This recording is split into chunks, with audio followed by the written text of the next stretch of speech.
Hi, I'm Jonathan Weinberg, and this is Drawing with Fountain Pens. Today I'm going to talk about one of my favorite pens. This is the Rotring 600. It has a kind of cult status among people who collect late 20th century fountain pens. I think it's just incredibly cool looking. It's not so special just particularly for the way that it writes, but when I hold it in my hand and look at it, I feel creative. So I'm going to talk about the pen today. As always, if you find this useful and interesting, please do subscribe. So here's the silver version that I've had for a little while, and this is the black version that I just got. What's very distinctive about the pen is, of course, the knurling that you see at the top and the bottom. Rotring means red ring, so the red ring that you see at the top is part of the logo of the pen. Unfortunately, Rotring no longer makes the pen, but they introduced it in 1988 along with a mechanical pencil and a ballpoint. According to Rotring, has a kind of history website, and in that it goes into great detail about all the different transformations in the company in terms of ownership and collaborations with Pelican and various things. But one of the things that it does mention, which I think is interesting, is that the whereby the mechanical pencil is made in Germany. They still make the mechanical pencil, and it's not that expensive. If you love this design but you don't care that it'd be a fountain pen, you can get the mechanical pencil for under $30. Anyway, they still make it. But anyway, back in the day, 1988, they actually had a Japanese company that make these fountain pens. So that's interesting to me. Around 1998, just at the time, in fact, when Rotring gets bought up by another big company, they introduced something called the Newton pen, which looks something like this, but doesn't have the knurling. The knurling is really key in terms of telling the difference between a 600 and a Newton pen. The Rotring 600 has this wonderful look that I think is very inspiring and makes me want to draw or to scribble some kind of idea like, what should our new kitchen look like? But my guess is that has something to do with the fact that it looks like a pencil. And it also, I think, has something to do with its materiality. It looks, both these pens, I think, have a quality that make them look almost like scientific instruments. But they also, of course, evoke pencils. So here's one of those pencils, so you can see what I mean. So the pen kind of goes in two directions. It seems like something that can create sort of, it's a precision instrument, almost like a thermometer or something, or do technical work or surgery, and at the same time it harkens back to a pencil. But there are other pens, of course, that look like pencils. Today, the pen that I think that is closest to the 600 is the Kaweco Special. It's almost exactly the same size, and here it is in brass. Here it is in black, and I think you can see that there's a kind of closeness in the way they look. Although the Kaweco is a screws together, while that's the Kaweco pen, while the 600 has this wonderful just opens and closes. One of the things that is really terrific about it is that when you close it, it comes together perfectly in the polygonal shape. The six-sided shape comes together perfectly, while the Kaweco pen you have to screw open and close. This is still made though, so if you really desire to get a pen that looks a little bit like this, this is the way to go. Otherwise, you have to get one on eBay. But I think the other thing about this pen, which I think is so cool about it, is that it looks old-fashioned. I wouldn't say it looks old-fashioned. I would say it reminds me of something that you might see somebody in the Bauhaus or scientists from the 30s using, right? I can imagine even, Dr. Frankenstein using this kind of a pen. But at the same time, I also can imagine Captain Kirk using this pen, or Spock using this pen in the future on the Starship Enterprise.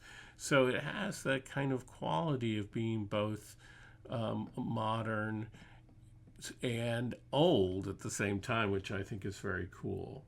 Here's what the pen looks like, by the way, when it's taken apart, and you can see it with the converter. I also should mention the clip, which works very well, and I think is typical of the pen design as a whole, because at once it looks back sort of at some kind of a paper clip, right? It evokes a paper clip, at the same time has a very sort of futuristic look to it at once. In some ways, the pen looks very Art Deco-ish, and that's I think why I am bringing up the late 20s and early 30s. But Art Deco was a style that was meant to evoke the future. So I think that's part of the story here of the pen. Now, I mentioned that I had this silver one that I got an incredible bargain on getting this pen, because often now, because it's so desirable, I guess there are those hipsters out there who want it, that you see these pens, if they're in mint condition, for $300. But I was able to get this one for, I think, under $100 for some, just one of those things in the middle of the night. And this one I recently got because I think under $200, because it's kind of beat up. I really like the black version, but I kind of like the way it looks beat up. It looks like I've used it and come up with some great ideas with it. Now, that's one of the problems of a pen like this that's made out of brass but has this kind of PVD coating, because it has a tendency to wear down. It's not the greatest kind of way of dealing with a pen if you want it to last for a long time. But nevertheless, I think, again, that idea of sort of a pen, a tool that you use very well, and it sort of takes on a patina of your work on it, is nice. One of the things that was exciting about this deal, about getting the pen, is that it came with the original box, which is cool. The box is really funny because I think it really brings up this whole issue of form following function. Rotring, like Lamy, often evokes the Bauhaus, and the idea of the Bauhaus, its number one most famous saying is form follows function. And you look at something like this and you say, wow, it looks really modern and almost scientific, and you say, well, it must be, created, must look like this because something to do with the function. But what it actually turns out, I found it quite difficult to open this thing. You push on this little circle, you assume that that's essential to opening, but that makes it harder to open.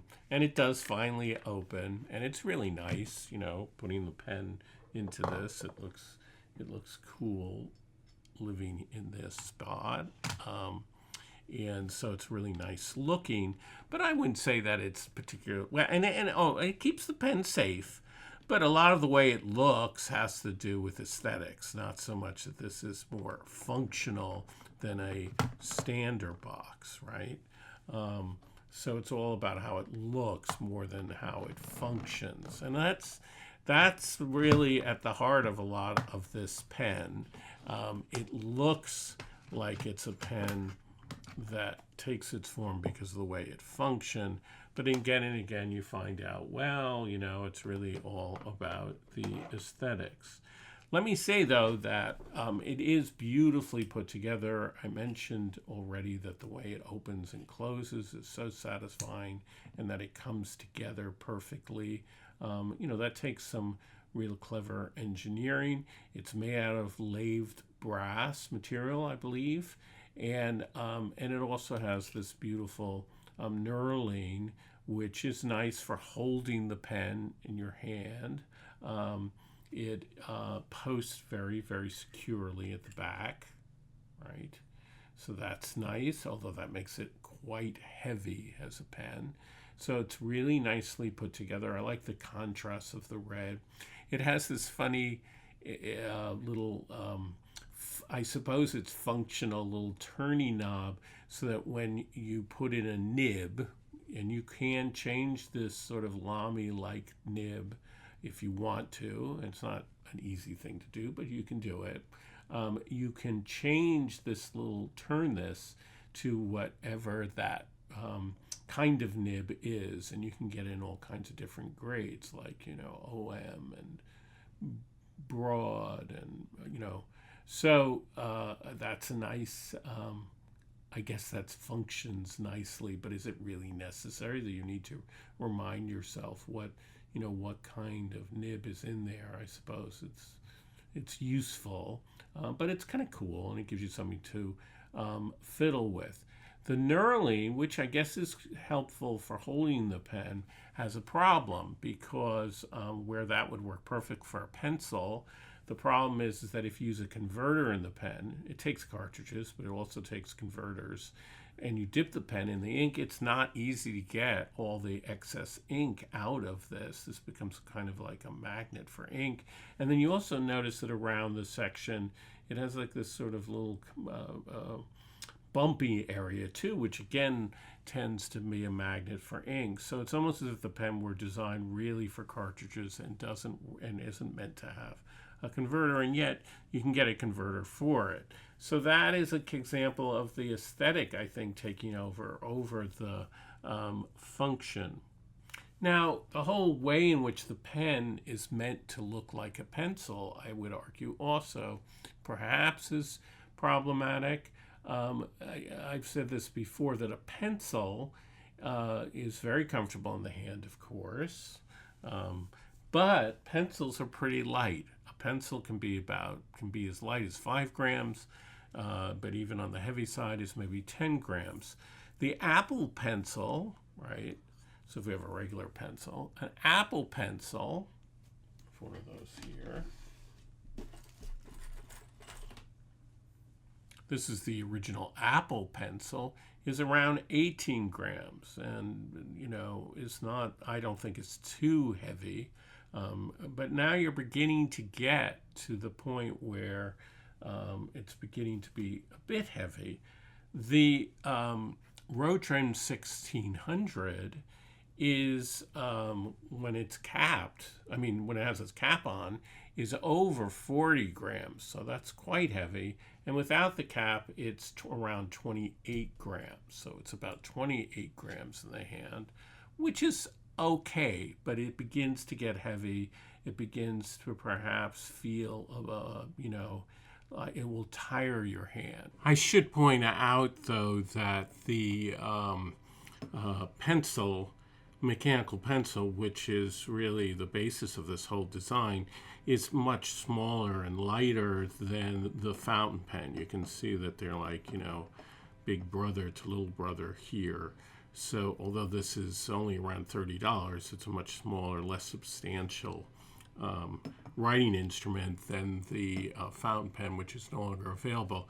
One thing, though, to point out is that the this little function that tells you what the letter is for the pencil lead inside makes a lot more sense with the pencil than with the fountain pen. The fountain pen, you're not going to be likely to change the nib very much, but in a architectural studio where people are using many different lead weights, soft and hard, etc., it makes a lot of sense here to have this ability to sort of say which kind of pencil lead is in the pencil at any given moment. So the question of it looking like a pencil becomes more a question of aesthetics than a question of what is the best form for the pen to be given its function. All right, what does a fountain pen really want to be? And of course, that's one of the reasons why the cigar shape reappears again and again, because I think it works very, very well. given the task of holding ink, etc., and being in your hand. While something like this is a bit unyielding, the heavier it gets. I don't mind it when it's not posted, but once it's posted, it's way too heavy, actually, and sort of unbalanced. But it looks terrific, so looks sometimes are more important than how something feels. What about the nib? Well, you can see the nib is very similar to a Lamy nib. It's a steel nib. It's nothing special. It writes fairly smoothly. When it originally came out, you can get a wide range of different weights to this nib. They did introduce a gold nib at a certain point, and those pens, by the way, if you want to get one of those on eBay, they get really, really expensive. I've never tried one of those. If anybody has tried, please leave a comment. The steel nib is like a nail. It writes smoothly, but it has very little variation. Now, keep in mind that Rotring is most known for its technical pens and its rapidographs, and the whole point of the rapidograph is that each size lays down a very perfect line that doesn't change widths. That's why it's called a technical pen. So it may even be intentional in terms of the nib that they put on a pen like this, that it is as much like the rapidograph in that it lays down a single line and doesn't have any flex to it. I think it's one of the disappointing aspects of Rotring, though, because they are so related to art making and technical making, that they didn't spend more time making nibs that would be more conducive to drawing. So how does it write? So this is the black version. This is the medium. So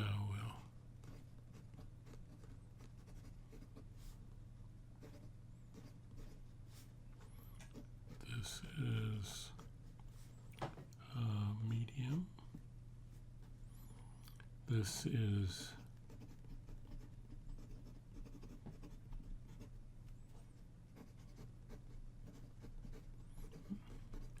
mysterious blue,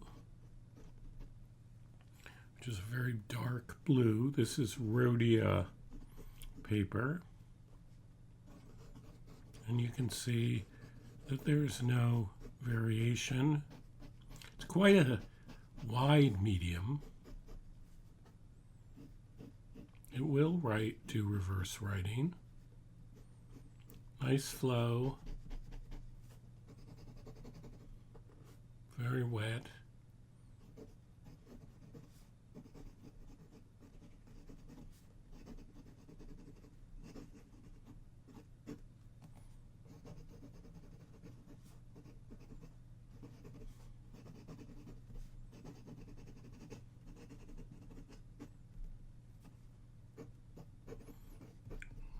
So I feel it is a good writer, but, nothing terribly special about it.